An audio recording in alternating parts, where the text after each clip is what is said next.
Hi everybody, this is the Baseball Head, the amazing, spectacular, terrific, the great one, the People's Champion.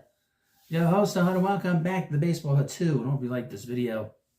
And smash that subscribe button. So in this video, we're going to talk about Major League Baseball rumors from MLB Trade Rumors and a lot of stuff going on.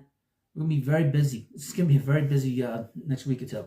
It's going to be crazy with all the signings and trades. It's going to be very, very active, unlike last year. Now let's start with the Phillies. This has an international flavor to it. There's a big player from Korea. Korea was posted. Here we go with the Phillies. Looking for a match in an Alec Bohm trade. Alec Bohm's availability in the trade market isn't exactly a secret. The former number 3 overall pick and current Phillies third baseman has been a regular in Philadelphia since 2020. But the Phillies are looking for ways to augment a group of position players that hasn't performed as hoped. They've reportedly shown interest in both Alex Bregman and Willie Adames in free agency. They surely be tied to Nolan Arenado on the trade market at next week's winter meetings. The belief is that Arenado is going to get traded. He's not going to stay. They're going to get rid of him. The Cardinals want to make a lot of moves, get younger. Bohm, 28, certainly isn't a bad player or even a subpar hitter. However, he's only been a bit better than average over the past 3 years. And while his 2024 campaign looked early on like a potential breakout, he cooled after a dominant April and hit .258 down the stretch. He made some strides with the glove this year, but has rated as a poor defender in each of his prior MLB seasons. More vital to Bohm's trade candidacy is the simple fact that he's tradable in a way that many of the Phillies' other hitters are not. No one has taken the final 2 years and $40 million on Nick Castellanos' contract unless the Phillies take back a similarly unenviable contract. Bryce Harper and Trey Turner aren't going anywhere. Kyle Schwarber and JT Realmuto don't have the same no-trade protection, but they're both in the final seasons of weighty multi-year deals. Schwarber was the team's second-best hitter behind Harper. Realmuto offers a good bat at that position with the market offers little to no way of replacing his production, obviously with him being a catcher. Bohm isn't the only Philly who's likely being discussed in trades. Any of Brandon Marsh, Johan Rojas, Bryson Stott, or Ranger Suarez could be of appeal to other clubs. Okay, let's run down some of the clear fits for Bohm, where he could go. The Angels, first up, the Halos are paying Anthony Rendon for another 2 years just to be an a-hole and to be sort of, I don't know what the hell happened there. What a mess. I mean, really, what a big mess. The Angels' farm system isn't a good one, but they have plenty of optional and proven young starters on a 40-man roster that has added veterans, Yusei Kikuchi and Kyle Hendricks. They also signed Travis d'Arnaud, which was a surprise that the Braves let him go. The Astros, the priority is Bregman, but the Astros will need to go to lengths they've never approached under owner Jim Crane in order to retain their longtime third baseman. I believe Bregman will stay there. If Bregman ends up signing elsewhere, Houston could turn its focus to Willie Adames, unless he signs before Bregman. The Blue Jays. The Blue Jays are in the Juan Soto hunt, but I don't think he's going to sign there as of this video. But they're more broadly just looking to beef up an offense that lacked depth and quality bats last season. Bohm is Toronto's primary acquisition toward the end. It'll be a disappointment for Jays fans. That is true. The Brewers aren't going to re-sign Adames at market value. They're fortunate to have 2 shortstop caliber infielders elsewhere on the diamond and third baseman Joey Ortiz and Platinum Glove winner Bryce Turang. I don't see them doing it. There will be natural Bohm, Devin Williams speculation with both being trade candidates, but the Brewers have some younger arms they could dangle if they prefer not to deal from the big league roster. The Mariners are going to be very busy. They need to really improve their offense. That's a team to keep an eye on. And they need a first baseman, keep an eye on Pete Alonso there. Second baseman, keep an eye on with Jeff McNeil.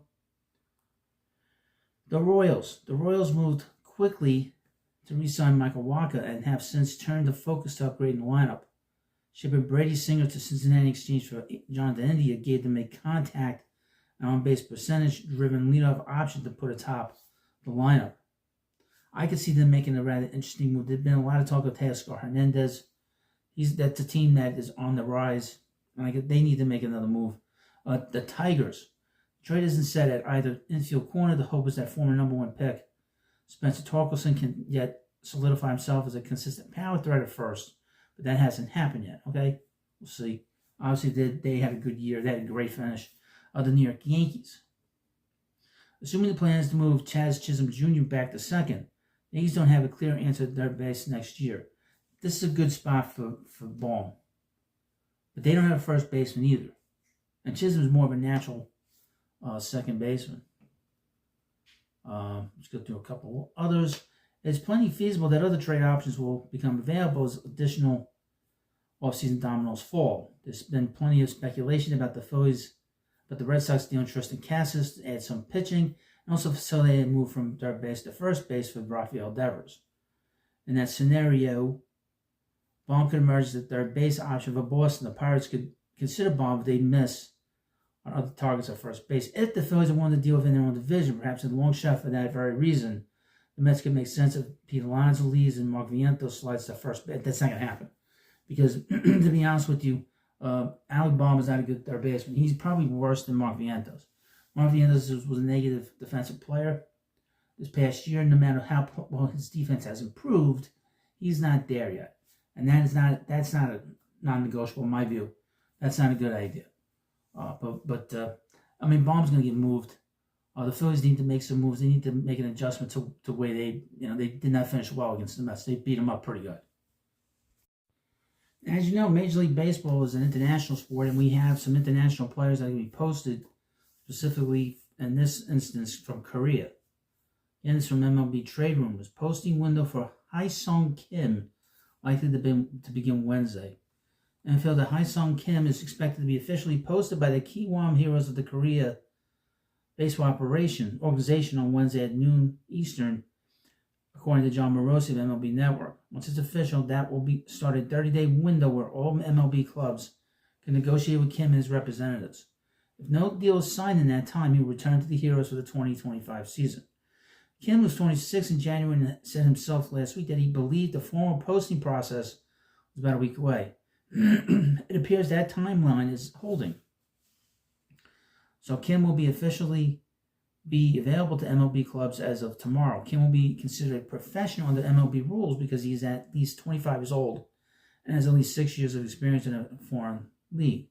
As such, he can sign a deal of any length or dollar amount, depending what MLB clubs are willing to give. That's in contrast to someone like Roki Sasaki, who's only 23, would therefore be capped by the international bonus system. It isn't likely that Kim will secure a massive deal, but he could still have some interest.